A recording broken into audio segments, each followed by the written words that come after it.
Hello student, जैसा कि पिछले कई दिनों से श्रीलंका में इकोनॉमिकल क्राइसिस बहुत ज़्यादा तेज़ी से देख रहे हैं, लेकिन अब वहाँ पर क्या एक पॉलिटिकल क्राइसिस भी आपको देखने को मिल रहा होगा। जैसे कि अगर मैं आपको बताऊं तो कुछ दिन पहले की बात है कि प्रदर्शनकारियों ने प्रधानमंत्री और राष्ट्रपति आवास पर कब्जा कर लिया है, उसको घेर लिया है और वहीं पर क्या है अब जो प्रदर्शनकारी है वो वहाँ पर ही रहने लगे हैं। दैट मीन्स की कुछ ऐसी तस्वीरें भी आई हैं जिसमें कि देखने को मिल रहा है कि जो राष्ट्रपति आवास है उसके अंदर लोग स्विमिंग कर रहे हैं, उसी के अंदर रह रहे हैं, कोई कुश्ती लड़ रहा है। तो इस तरीके की एक्टिविटी क्या है वहाँ पर देखने को मिल रही है। लोगों का कहना है कि जब तक देश की सरकार इस तरह के ऐशो आराम में रहेगी तो वो जनता के दुख दर्द को, समस्याओं को कभी भी नहीं समझ सकती। जहां पर लोगों के पास खाने के लिए कुछ भी नहीं है और वहां पर जनता अपने एसी में और इस तरीके के आराम में रह रही है। इसके अलावा क्या ये कहा गया है कि राष्ट्रपति के घर पर जब प्रदर्शनकारियों ने रेड मारी, एक तरीके से जब प्रदर्शनकारी विरोधी वहां पर पहुंचे और उसको अपने कब्जे में लिया है, तो राष्ट्रपति वहां पर क्या है जो अपना घर है उसको छोड़कर भाग गए हैं।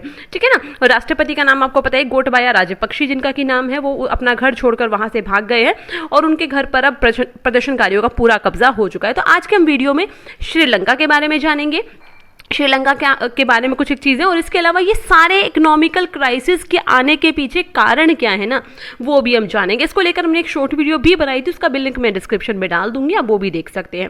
तो अगर सबसे पहले बात की जाए श्रीलंका की, तो श्रीलंका को क्या है 1948 में, दैट मीन्स कि 4 फरवरी 1948 को ब्रिटेन के लोगों से आज़ादी मिली थी और ये एक आइलैंड कंट्री है साउथ एशिया की।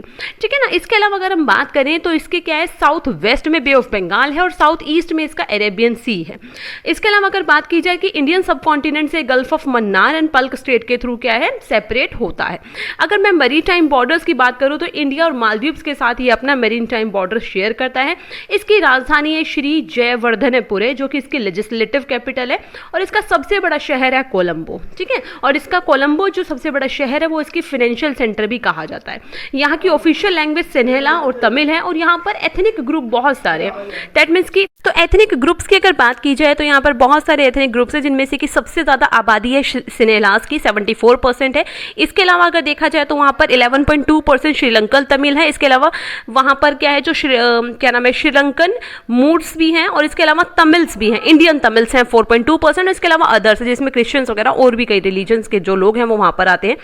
वहाँ की अगर मैं बात करूँ इस टाइम पीरियड पर जो राष्ट्रपति हैं वो गोटबाया राजपक्षे हैं जिनके इस्तीफे की मांग लोगों के द्वारा की जा रही है। और वहाँ के अगर मैं बात करूँ प्रधानमंत्री की तो वहाँ के प्रधानमंत्री का नाम है रानिल विक्रमसिंघे जिनके की भी जो रेजिग्नेशन की डिमांड क्या लोगों के द्वारा की जा रही है। प्रेसिडेंट ने कहा है कि वो 13 जुलाई के आसपास तक अपना रेजिग्नेशन दे देंगे। ठीक है ना। तो ये कुछ एक चीजें थी जो इनके बारे में हमने अभी जाना है। इसके अलावा बात की जाए तो वहाँ पे स्पीकर ऑफ पार्लियामेंट है महिंदा यापे अभयवर्धने और इसके अलावा चीफ जस्टिस है वहाँ के Jayant Jayasuriya.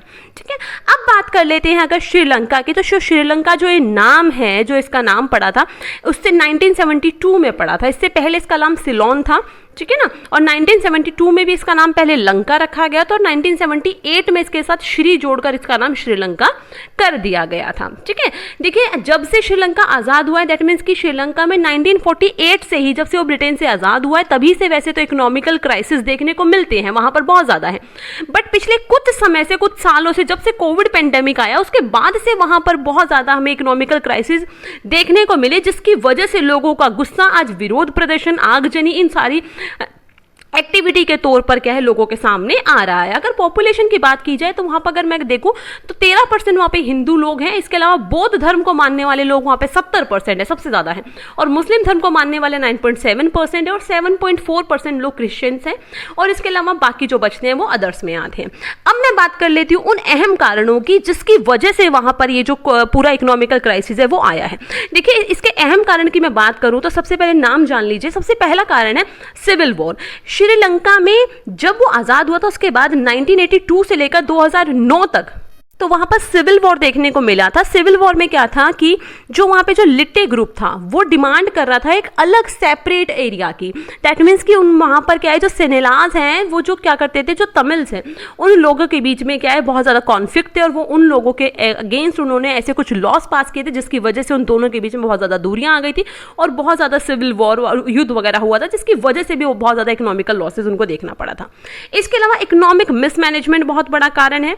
Depletion of foreign exchange, वहां पर फॉरेन एक्सचेंज बड़ी तेजी से घटता जा रहा है और उन लोगों के पास क्या है, इस टाइम पे कह सकती हूँ कि फॉरेन एक्सचेंज के नाम पर बहुत कम पैसे उनके पास बचे हुए हैं। श्रीलंका की सरकार के ऊपर आप कह सकते हो कि $52 अरब का कर्ज है, जिसको कि हम कह सकते हैं कि बहुत ज्यादा उनके ऊपर एक्सटर्नल डेप्थ बहुत ज्यादा है, ये भी एक बहुत बड़ा कारण है।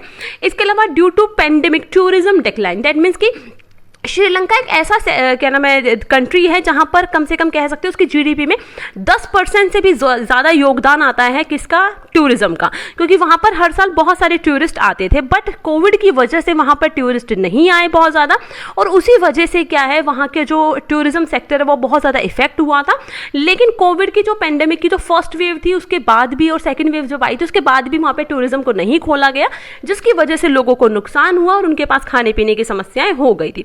नेक्स्ट एक और बहुत बड़ा कारण बना था, वो क्या था, ऑर्गेनिक फार्मिंग। वहां पर क्या है, अप्रैल 2021 में वहां के जो राष्ट्रपति थे ना, उन्होंने क्या कर दिया था कि उन्होंने ऑर्गेनिक खेती इंट्रोड्यूस किया था। ठीक है, उन्होंने कहा कि अब क्या है, केमिकल फार्मिंग को बंद करके ऑर्गेनिक खेती की जाएगी, बट उसको लेकर कोई प्रॉपर प्लानिंग नहीं बनाई गई, जिसकी वजह से क्या है, जो बहुत सारी चीजें क्या है इंडिया श्रीलंका में नहीं उगती थी उसको बाहर से मंगाते थे, तो वो सारी चीजें कह सकते हो कि काफी हद तक क्या है एक्सपोर्ट्स वगैरह इंपोर्ट्स वगैरह क्या है इससे इफेक्ट हुआ। कुछ एक चीजें ही वो एक्सपोर्ट करते थे, बाकी चीजें वो इंपोर्ट करते थे, जिसकी वजह से क्या है उनके पास क्या है खाने पीने के संसाधनों की भी कमी हो गई।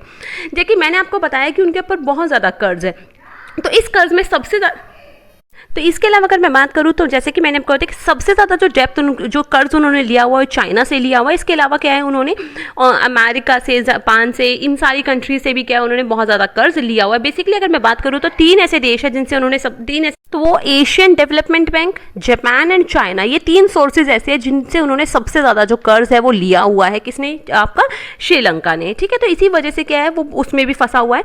इसके अलावा चाइना से सबसे ज़्यादा जो डेप्थ लिया है, इसको लेकर एक और चीज़ है कि चाइना ने वहाँ पर एक हम्बनटोटा पोर्ट बनाया था, जिसको बनाने के लिए क्या है जो खर्चा है उन दोनों ने मिलके किया था, बट क्या है जो श्रीलंका उसको संभाल नहीं पाया है, तो चाइना ने उसको क्या है 99 ईयर्स के लिए लीज पर ले दिया है, तो इस वजह से अब उस पर भी उसका चाइना का कब्जा हो गया। अब देखिए इतने सारे जो कारण बने वहाँ के इकोनॉमिकल क्राइसिस के, तो उसका रिजल्ट हमें क्या देखने को मिला था कि लोगों ने विरोध प्रदर्शन किया, जिसमें कि उन्होंने डिमांड रखी कि जो वहाँ के जो प्रेसिडेंट है गोटाबाया राजपक्षे कि वो रिजाइन करें। ठीक है, इससे पहले जो प्रधानमंत्री थे महिंद्रा राजपक्षे, उनके भी इस्तीफे की डिमांड रखी, तो महिंद्रा राजपक्षे इस्तीफा दे चुके हैं। ठीक है ना, महिंद्रा राजपक्षे क्या एक तरीके से जो राष्ट्रपति है उनके बड़े भाई थे। ठीक है, और उन्होंने कॉन्स्टिट्यूशन में अमेंडमेंट कर अपने परिवार के लोगों को ही राजनीति में वो ले आए थे। ये एक बहुत अहम कारण बना है वहां की पॉलिटिकल जो एक क्राइसिस और जो इकोनॉमिकल क्राइसिस है दोनों का, कि उन्होंने राजनीति में परिवारवाद को वो लेकर आए थे, तो ये एक अहम कारण वहां पे बना था। इसके बाद वहां पे इकोनॉमिकल इन्फ्लेशन देखने को मिला, जिसके की बाद क्या है उनकी जो करेंसी है वो क्या है बड़ी तेजी से गिरता चला गया, और ये कह सकती हूँ कि कम से कम 80% तक वहां की जो करेंसी है वो गिर चुकी है, जिसकी वजह से वहां पर खाने पीने की जो चीजें हैं उसका जो आयात है वो काफी हद तक महंगा होता चला गया, और जो महंगाई दर है वो 57% तक वहां पर बढ़ चुकी है। वहां पर कुछ टाइम पहले बच्चों के एग्जाम कैंसिल कर दिए गए, क्योंकि पेपर तक भी नहीं थे, एग्जाम पेपर छपवाने के लिए वहां पर क्या पेपर नहीं थे, एक्यूट शॉर्टेज हो गई, ईंधन की, इलेक्ट्रिसिटी सप्लाई नहीं है, खाने को नहीं है, दवाइयां नहीं है। ठीक है ना, तो ये सारी चीजें वहां पर देखने को मिले। इसी वजह से 1 अप्रैल 2022 को वहां पर क्या है वहां के प्रेसिडेंट ने स्टेट इमरजेंसी भी डिक्लेयर कर दिया था, और उसके बाद क्या है अब लोगों का और ज्यादा जो गुस्सा है वो भड़क रहा है। अब देखिए सरकार की तरफ से कौन कौन सी गलती हुई, सरकार ने सबसे बड़ी गलती कौन कौन सी की है। पहली चीज तो जब उन्होंने क्या किया, जो राजपक्षे जो सरकार है उन्होंने कोविड के टाइम पीरियड पे जो टैक्स है उसमें कटौती कर दी थी। ठीक है ना, तो टैक्स में कटौती की, तो उसकी वजह से क्या हुआ, सरकार की जो आय थी, सरकार का जो सोर्स ऑफ इनकम था वो तेजी से घटता चला गया। वैसे कोविड था तो उसकी वजह से लोग सरकार के पास पैसे नहीं थे, और इसकी वजह से और घट गया। ऑर्गेनिक जो फार्मिंग है वो इंट्रोड्यूस करने की वजह से क्या है जो केमिकल फर्टिलाइजर थे उसके ऊपर स्टॉपेज लग गया, तो जो प्रोडक्शन था वो बड़ी तेजी से कम हो गया। जब इंटरनेशनल मार्केट में जो फ्यूल्स हैं, पेट्रोल डीजल है, उनके जब दाम बढ़े हुए थे, उसके बावजूद वहां की श्रीलंका की सरकार ने सब्सिडी जारी रखी, जिसकी वजह से क्या है वहां पर जो लोग हैं उन लोगों को सब्सिडी दी गई, जिसके बाद से क्या है उन जो सरकार है उसके पास फंडिंग की बहुत ज्यादा कमी हो गई। इसका रिजल्ट हुआ कि महंगाई दर बढ़ गई, वहां पे सरकार के द्वारा फिर ब्याज दर बढ़ाई गई, जिससे कि लोगों का गुस्सा भड़का। ठीक है ना, और वहां का जो $1 के मुकाबले 365 रुपए तक उनका जो रुपया है ना उसकी वैल्यू चली गई थी। दैट मीन्स कि उनका जो रुपया है वो बहुत ज्यादा गिरता चला गया। इसके अलावा मैं बात करूं तो विदेशी कर्ज की जो उनके ऊपर है वो 7 अरब जो डॉलर है ना, वो उनको चुकाना है। और उसमें से अगर मैं बात करूं तो अगर बात की जाए उनके पास जो सोर्सेज हैं, सिर्फ 25 मिलियन डॉलर ही उनके पास विदेशी मुद्रा इस टाइम पे उनके पास बचा हुआ है। तो यही सारे कारण बने थे जिसकी वजह से ये असर हमें अब देखने को मिल रहा है।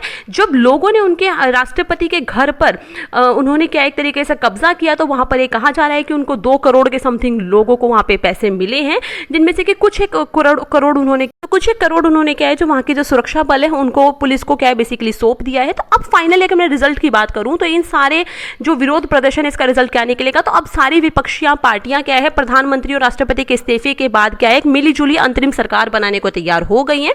इस जब तक ये अंतरिम सरकार काम करेगी, जब तक कि वहां पर क्या संसदीय चुनाव दोबारा से नहीं हो जाते, और जब संसदीय चुनाव दोबारा से होंगे तब जाकर क्या है एक नई सरकार बनेगी और वो संभालेगी।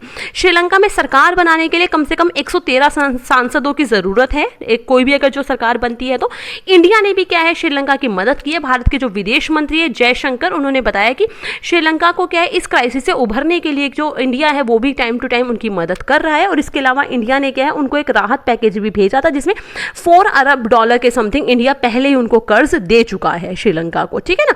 इसके अलावा अगर मैं बात करूं तो अगर जब राष्ट्रपति और प्रधानमंत्री इस्तीफा दे देंगे तो वहां पर जो संसद के जो स्पीकर है, जिनका की नाम मैंने आपको पहले ही बताया है, तो जो संसद के जो स्पीकर है जिनका की नाम है महिंदा यापे अभयवर्धने, वो क्या करेंगे एक तरीके से एक कार्यवाहक राष्ट्रपति के तौर पर देश को संभालेंगे जब तक कि कोई नई सरकार नहीं बन जाती। तो इनसे हमें बहुत ज्यादा कुछ सीखने की जरूरत है कि ऐसी कंडीशंस किसी भी कंट्री में पैदा हो सकती हैं अगर सरकार सही तरीके से जो पॉलिसीज है उनको बनाने के बाद उसको एग्जीक्यूट नहीं करे, और उसके अंदर क्या है ज्यादा से ज्यादा अगर आप उसमें परिवारवाद और ये सारी चीजें आप लेकर आएंगे तो भी ऐसा होना संभव हो जाता है। अगर आपको वीडियो अच्छी लगी हो, इन्फॉर्मेटिव लगी हो, तो प्लीज वीडियो को लाइक करें, शेयर करें और चैनल को सब्सक्राइब करना ना भूलें। So thanks for watching and good luck student.